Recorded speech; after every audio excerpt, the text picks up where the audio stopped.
And welcome back. And I say that, and when I say welcome back like that, I just imagine Richard Madeley, which is probably not a good thing to imagine. If you're looking at me thinking of Richard Madeley, please stop. That's very uncomfortable. And thank you. Welcome back. This is the third Don's Trust 2018 election candidate interview. I am joined now by Dennis Lowndes. For viewers that are just tuning in, I should say I am Nick Draper. And if you have questions for Dennis, please send them through using the comment section on YouTube, and we'll put them to Dennis. But Dennis, thank you very much. Oh yes, thank you. Stagehand there, my beautiful assistant. Mark reminded me. Don's Trust member number, if you can, add that with your comment as well. Dennis, thank you very much for giving up your time today to speak to us, and thank you very much for putting yourself forward for election. I think it's very important, and it's great that we've got such a vibrant election this year with 11 candidates, which is a high number, higher than it's been for a number of years, I think. Right, let's start off with ask you your occupation. I'm retired. You're retired. What did you do? What was your working life? I was a premises manager of a special needs school. Okay. Whereabouts was that? In Malden. Malden, which school was that? It's Perseid. Okay, yes, I know it, yes. I was just wondering. And how long have you supported Wimbledon? 65 years. Wow. Wow. How does this current team rank in those teams of the last 65 years, in your opinion? Like every team, they have their ups and their downs. And the thing is that I can honestly say at the beginning of the season, I thought it was the best squad we'd had since we started AFC Wimbledon. Okay. And unfortunately, it's just not clicking. No. No. When you say ups and downs, does that mean we're going to get some ups at some point soon? Well, a lot of people who obviously have been members of AFC Wimbledon have never seen us relegated. This is true. I have. Yes. And the fact is you may have to go down to actually go up. And I say that in a reason that you never give up. You must always fight for what you're doing, whether you're a member of a supporters club or whatever. The fact you've got to fight for your club, you've got to get behind them, and you've got to be with them all the time. And managers come and go, but the fact is the fans are always there, but you should support them through thick and thin. Very nice. And talking about supporting them through thick and thin, whereabouts, when you come to a home game at Kingsmeadow, whereabouts do you watch games from? I sit in the strength stand. Paul Strength stand, the main stand. Yeah. Cool. Whereabouts, sorry, which block is that? E. Is that sort of halfway line-ish? Yeah. Yeah, very nice. Jealous of that view. Right, questions about then. I've got a question about your manifesto. Yes. It says you say that your belief is for getting Wimbledon fans' voices heard. Do you think the Don's Trust does this well enough already? And if not, where are they going wrong? I think currently they're going through a phase where they need to be revitalised. I think the fans have not been listened to for by a lot of people, and I think that it then comes right through the club that there's no communication at times, and people want to know what's going on. And it's not necessary at meetings, but I think somehow we have to get out there. People, not everybody buys a programme, so they don't read that, and my age people most probably don't use the internet as much as the youngsters do. And I mean, social media is obviously vital, but the fact is that we need to be positive. So what sort of practical steps might you take? If, say you're on the Don's Trust board, what practical steps might you take to try and get the voice, so you're aware of the voices of the fans? What do you think you'd actually do? I personally would go out there and actually, regularly every home game go and talk to them. And I think we've got, at times we have Eric who went out on the stands and does go out on the stands, but the fact is it's very difficult for him to be out there, to take in, listening to people. I think we need to talk to all the Don's Trust members. I think basically you get out there and talk to them. They're club members at the end of the day. They want the club to do well, and the only way you can do that is actually to go and talk to people. If you don't talk, you get nowhere, and it festers, and we're far better off having an open forum and just saying how you feel. How would you target then some of our fans? We've got a number of fans that have actually contacted us about today that are overseas fans that are heavily invested in a football club, watch all our games now, they can do on iFollow and what have you. How do you reach out to those people that their voices are equally as important as Don's Trust members? Well, my view is, and you might see in my manifesto, I want to set up an overseas fans clubs, supporters clubs, whether it be in Norway, Sweden. Let's have their own clubs abroad and then get their facts and what they're talking about, how they can improve it, how they can get other people within Sweden to become members. We can actually have a lot of income come from abroad if we promote the AFC Wimbledon brand. I mean, it is a brand and we don't use it enough.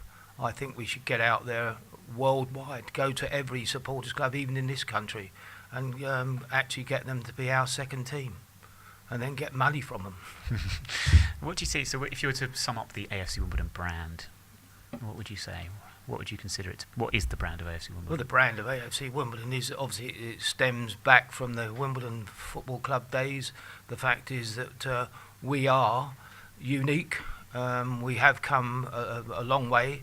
I mean, to take 9 years to get to a Football League is fantastic, and people have got to appreciate that. And I think the world should know it, because the fact is other clubs have tried over 100 years to get into the Football League and still don't get there. And they've thrown a lot of money at it. We haven't, because we haven't got the money. Does that put limits on how far we can go as a football club, do you think? I think it does, but you should never ever say no of achieving. I mean, Wimbledon Football Club achieved even with low budgets in the Premier League. So we obviously are used to it, but I think the fact is we've got to have courage, and fans have got to believe in it. Now, you actually touched on maybe getting some money in from overseas fans and things like that. You've actually said in your manifesto you've got many aims for the football club, improving sponsorship, improving training facilities. How do you see you being able to engender these improvements from a position on the Dons Trust board, which seems to have a more of a strategic view than being on the football club board, which is more operational sort of matters? I think mainly at the moment you've got to find every avenue you can to get sponsorship. Our problem, I think, looking at it from outside before you get into the club, is the fact that we don't have enough national sponsors. We seem to have a lot of local people, which is fantastic for a community club, but really a lot of the sponsors that we've got have got limited funds, and we most probably have to get out and talk to other people who can bring bigger bucks into the club without losing our ownership. And do you see, how do you manage that though, from your, going to talk to these people? Does it fall into, it wouldn't be your remit, for example? That would be someone on the football club board. How do you ensure that that's taking place? Well, I think people like Joe, who's obviously the COO, he needs to have avenues open to him. We've got a lot of people within the club, I'm sure, that have contacts, and I think we should actually use those contacts. It's the future, and it's the only way of surviving. Great. Well, part of your history as someone who's... just to run through quickly some of the roles you've performed sort of as a volunteer in your time. I started off obviously at Wimbledon Common Extensions with the selecting players to play for AFC Wimbledon with Terry Eames. I then became the kit man for the first 4 years, worked under Dave Anderson, and went from there with the ladies and the girls section, and have driven that to the point where we've now got 16 teams, and again want that whole thing integrated into the clubs, because I believe that ladies and girls football can go a long way with this club as a community. And the other thing is the community of this club is all about local people, and we should get out there, talk to schools at the moment, get everything going for the new Plough Lane, because I think you've got to start now, not wait till it's open. Let's get round the schools, get fans coming down, get the kids, give them free tickets if it's necessary, if we get up the space currently to have them to be here for life, like me. I'm just going to turn to the viewers for a moment, actually, because you're not the first candidate I've noticed. You're the third this morning. You're not the first one to reference New Plough Lane. So viewers at home, you're watching, just get your thoughts on this. Should we call it New Plough Lane, or should it just be Plough Lane? Can we have that? Give us your thoughts. Plough Lane or New Plough Lane? But anyway, you've also mentioned your role there, the ladies and girls, which you're very passionate about. You are the chairman of the ladies and girls section right now. Do you think there's a potential for some conflict of interest there if you were to be a Dons Trust board member, with the Dons Trust sort of having oversight of the ladies and girls section? No, I don't see it at all. I think the whole idea is that you integrate the whole thing, and as long as your views are expressed and the Dons Trust accept the way you're actually thinking, it can only help the club. I mean, at the end of the day, if it means that I have to stand down as the chairman of the ladies and girls section and put my efforts into the Dons Trust, then so be it. But I'll always have the passion to make certain that the ladies and girls go forward. Just out of interest, how much time does it take? How much time do you say weekly for working now that role? It's quite a full-on role, I imagine, quite intensive. Yeah, it is. But at the end of the day, if you're passionate about your club and you've got nothing else to do, football's my life. So, and my wife will tell you that I spend a lot of time. Cool. We have a question from a member that was sent in to us before, and he's asked, I can't believe I'm just going to read this now. With New Plough Lane, he says. This is Stuart Larkman, I should say. Right. In. With New Plough Lane around the corner, we need strong brand positioning, which must extend way beyond our badge. We need a brand of communication strategy in place. What tactical and strategic approach would you suggest to the football club board to do this? I know we sort of referenced this a little bit earlier on. In terms of really promoting and getting that brand out there, what can we do? Well, if Stuart's looking to actually expect, I mean, if he's in that sort of communication and is involved in that sort of work, perhaps we need people like him to come as help and basically get them to come and join on some of the subcommittees and actually promote it. But I mean, generally, you've got to get out there and talk to everybody, locally, nationally, and internationally, and because this club needs funding. If it wants to stay at the level it is, it's a bit like, I would say, our ladies team currently, who are in the 4th tier of ladies football. They have a problem because what's happened is that the Women's Super League has become much stronger, and that means that the players that people like Brighton had taken out of their team have now come down to our level, and now we're playing catch up. So all the way round, you need funding coming in everywhere. You need promoting the New Plough Lane, and you've got to do it now, and you've got to have people like Stuart to come and help us. Quick question about the ladies' team. It's still free entry down at Colchester now, isn't it? Yes. Yes. Does it cost us money to rent their ground? Do we actually pay Yes, money? we pay a lot of money. Okay. Has any thought been given to ever charging entrance fees or anything like that? Or We have, but the biggest headache you've got to find volunteers to actually collect the money, right. steward, and we find it easy. We get 50, 60 people come down, and at the end of the day, they're enjoying their football. They may not enjoy it here on the Saturday currently, but they come down there and the ladies are winning, so it's quite nice to have one against the other. Yeah. We have some questions. So, Mr. Stuart Deakins, questions from the viewing public. Cool. I'm looking at you when I should be looking. I know. At So I will. We're getting loads and loads of questions at the moment. So we've got a couple for you. This is from Andrew Campbell. Would including Don Trust membership with season tickets improving supporter engagement and effectiveness of the Dons Trust in your view? My view is that yes, I think every season ticket holder should be a Dons Trust member, and I personally think that we should actually get them the season ticket with a Dons Trust membership. The fact is that they can then engage themselves, and that's what it's all about. It's all right sitting round watching, but if you don't make yourself known, that you can help us and do things, then I personally think that you're sitting on the fence. I think you've got to get off the fence and come and support us. I'm just going to, before you carry on, to say this issue of integrating the two, merging them together, seems to be around for a long, long time, doesn't it? That's just me musing. Seems we've been talking about it almost since 2002. But anyway, Stu, second question.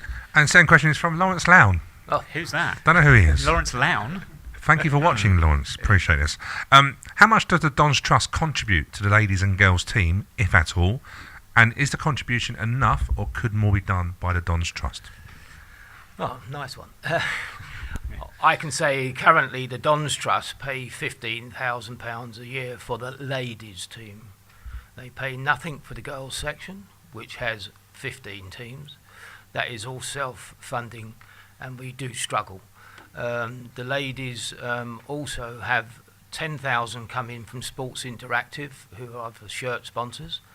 But obviously, so technically we're getting £25,000 in from those two sources. On top of that, we have a couple of sponsorships from supporters who actually help us, but funding not enough. Our current situation is to go forward with the ladies. We need at least 100,000 a year, And don't forget, all the girls work there are not paid, and in the reserves and downwards, they all pay to play.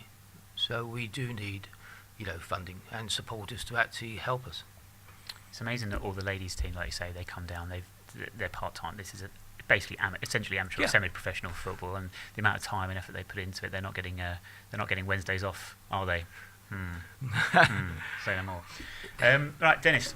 Every single candidate we have done an anagram of their name to see. I thought James McDonald's was a bit random. His was Jam Dome Scandal. Yours has taken a bit of a dark, sinister turn, I think. Ends Sinned Owl. Don't know how would you end an owl? What's the most humane way to kill an owl? I don't know, but I wouldn't. Is there a humane way to kill an owl? No. No. I say lethal injection. Oh, right. Right, and then we have a game, don't we, Mark? Yes, we do. We do. So, 89 seconds we call this game. This is in reference to our club being founded in 1889 and the club that won the FA Cup in 1988. Thank you. Haringey Borough pointed this out yesterday. Thank you very much. So, for any fans of Buckinghamshire team, yes, we won the FA Cup in 1988. Get over it. Mark? And the Amateur Cup. And the Amateur Cup in 1963, of course. Were you there at Wembley in 1963? Yes. Wow. Were you ready to go? I'll give you the point. Ready? Give me the point. The point. 1, 2, 3. Let's go. Let's go. So, either or. First answer that comes to your head. Brown sauce or red sauce? Brown. Strictly Come Dancing or X Factor? Strictly Come Dancing. I'd go Strictly Come Dancing. Yeah, some great, very talented dancers they have. Motor racing or greyhound racing? I'd say greyhound racing. Pie or panini? Pie. Earlier we were asked what sort of pie. Steak and kidney, an ale pie. £25 a year to be a Dons Trust member is too expensive, yes or no? No. Would you rather spend an hour listening to a crying baby or a dripping tap? Crying baby. Tom Hanks or Leonardo DiCaprio? Tom Hanks. Oh, I'm not sure, 40 seconds. Leonardo DiCaprio's great films. Anyway, live. So Tom Hanks. Live, dear me. Live without TV or without your phone?